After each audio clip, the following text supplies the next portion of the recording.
It all started before 1686 when most of the New England colonies operated on their own form of government. Unfortunately, this form of independence ended in 1660 when Charles II, a Catholic, was crowned King of England. During this time, Charles II attempted to end salutary neglect and regain control over the colonies. In Massachusetts, agents of the king found out that the royal order was widely ignored by the colonists. This angered the king and caused him to issue colonial charters to Rhode Island and Connecticut, rivals of the Massachusetts Bay Colony. Navigation acts were enforced to tighten England's hold over the New England colonies, ensuring that the colonies will ship everything through England and restrict foreign trade. In 1685, Charles II died and James II, another Catholic, was crowned. In 1686, he sent Joseph Dudley to take control of the Dominion of New England, a new government designed to control the colonies. The purpose of the Dominion was to enforce religions, to supervise a new form of government, to unify the colonies for the purpose of defense and administrative control, and to take care of the threat of the French and Indian involvement in the colonies.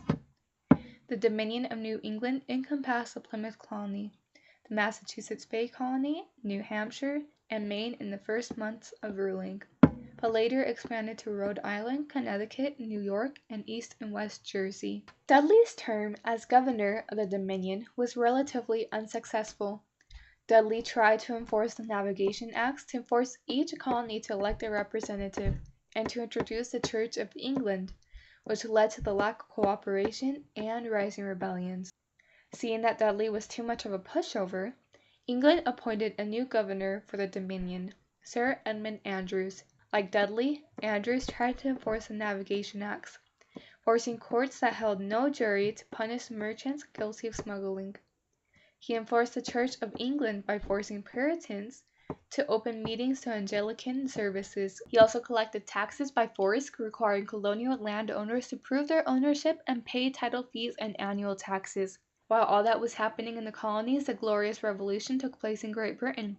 Catholic King James II was dethroned, and England crowned Protestant William and Mary. The already shaky Dominion crumbled, and a Boston mob rose up against Andros. Now Andros disguised himself in women's clothing to try to escape. But boots that were visible under the skirt gave him away. He and his regiment were promptly shipped back to England, so ended the Dominion.